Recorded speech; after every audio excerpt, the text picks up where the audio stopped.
Magandang hapon sa lahat. Base sa kanyang nabasang kwento patungkol sa kay Buenavista.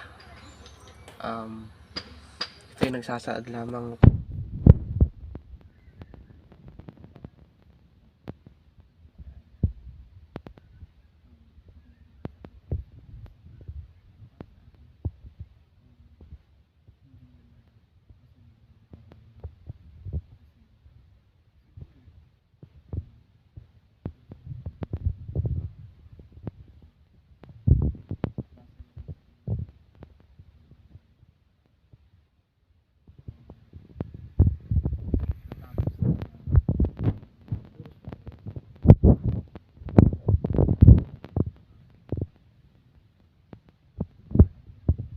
sa kanyang mga anak is isa yung blessings para sa kanya na kung saan ay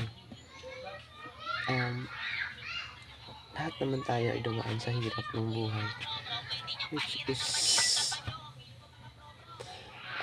ginawa niya yung sakripisyo na rin para mabuhay at maitaguyod yung kanyang mga anak na kahit na sobrang sakit at mahirap para sa kanya,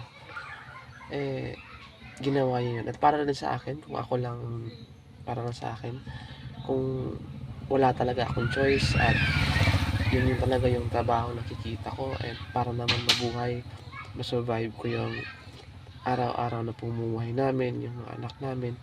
So it's para sa akin, gagawin ko rin yun kasi kahit na masakit at sobrang hirap na nakikita at hindi na-judge ka ng ibang tao, pero at the end of the day,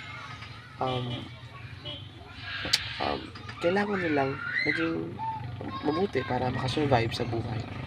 Ganun lang. At para sa akin, isa yung leksyon na minsan talaga sa buhay ng tao, walang perfecto.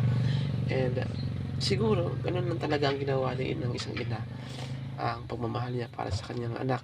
At the same time, para maging ruhay yung kanilang pamumuhay and ma-survive lahat na kung ano yung pangangailangan sa araw-araw. Ganun lang po. Maraming salamat po.